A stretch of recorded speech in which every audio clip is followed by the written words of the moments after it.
Earlier this month, a health unit that oversees Canada's largest city went into at least one Toronto school to vaccinate grade 11 students in an attempt to make them compliant with the Immunization of School Pupils Act, called the ISPA, marking a significant overreach by the Ministry of Health into the Ministry of Education.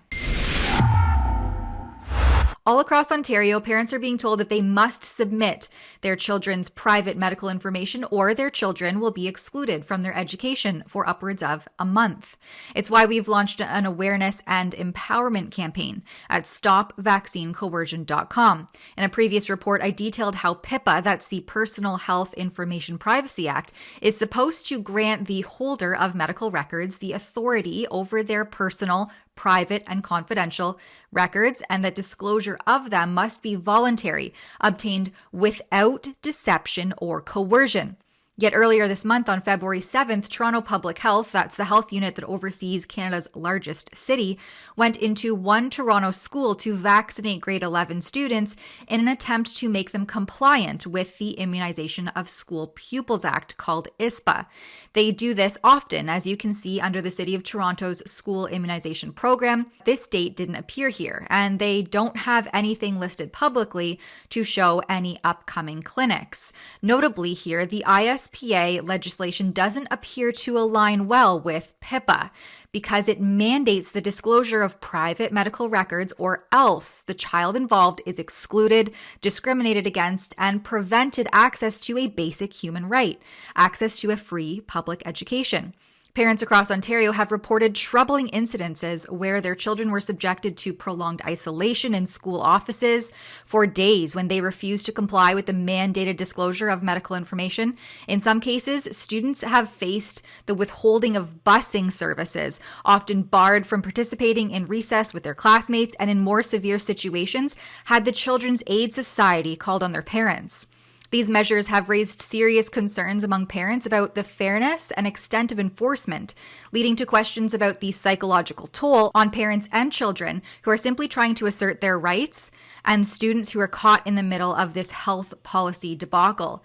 Getting back to the health unit coming into the school, an email from the school was sent to parents the night before, detailing a vaccination catch-up clinic for grade 11 students born in 2008 to meet ISPA requirements and avoid suspension from school. The notice reads that they will be calling students who are not up to date with their vaccinations directly out of class to attend the vaccine clinic. They then go on to apologize for the interruption during class time as they work with the health unit to ensure vaccinations are up to date to avoid suspension.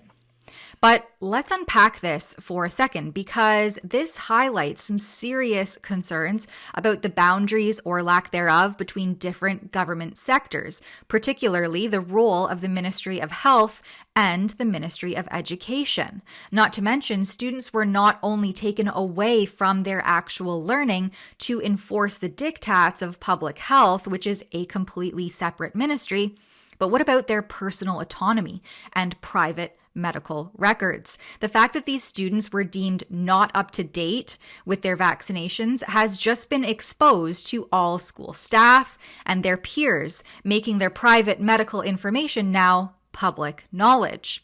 This completely disregards privacy and confidentiality and stigmatizes students who are being singled out of class and called down to a catch-up clinic, which may or may not be entirely known to their parents. After all, how many parents check their emails regularly enough to have received this the day or the night before and had enough time to adequately prepare for this upcoming clinic? This completely nullifies any semblance of informed consent or parental oversight. While ISPA says it was designed to protect public health, the intervention by the health unit in the educational environment raises key medical and autonomy concerns, from parental consent to individual freedom of choice, how these programs and legislation interfere with the previously sacred and private doctor-patient relationship, and how the public school system has been roped into enforcing the demands of public health data solicitation. Where does the line get drawn?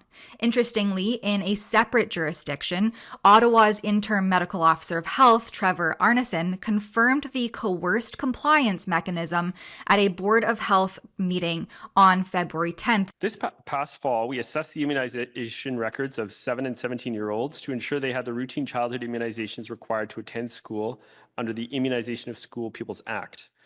OPH mailed approximately 11,000 notice of incomplete immunization letters to individuals whose records showed they were missing one or more immunizations, and to promote resources to get up to date.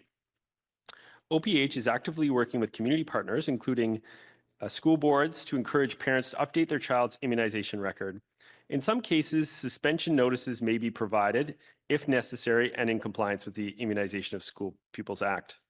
Suspension notices have proven as an effective method to promote compliance with ISPA. Now, many parents are concerned about the verbiage of the legally binding exemption affidavit if they opt not to submit their child's vaccine records to public health, namely consenting to the risks of not being vaccinated section, which has some potentially self-incriminating wording. With the decision to delay or refuse vaccines, you are accepting responsibility that you are putting your child's health and even life at risk, it reads. Delaying or refusing vaccines for your child also puts others at risk of illness, especially children and adults in cancer treatment, those with heart or lung disease or diabetes, newborn babies, and the elderly. And all parents are well served to be weary about the mandated solicitation of their health records because there's a plan to monitor, track, and trace all of it in the Public Health Agency of Canada's $147 million Panorama database.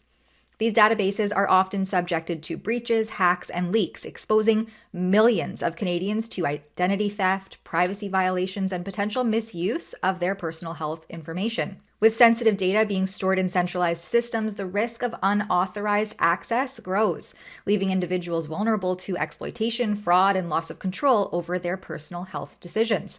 Not only that, but Canada's Federal Public Health Agency, led by Dr. Theresa Tam, hasn't been leading by the very best ethical example in recent years.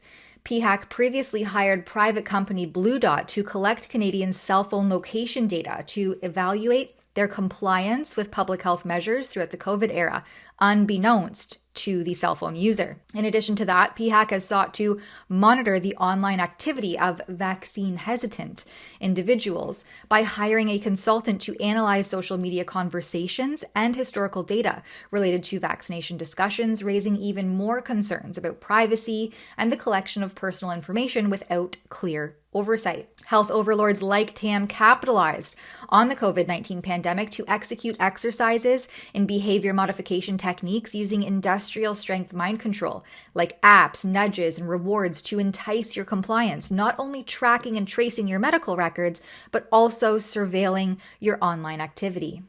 I think, coming back to evaluation and science, I think it's important when applications are being stood up that there is an actual integrated evaluation and research aspect to them. Otherwise, you have no idea whether they work or they don't work.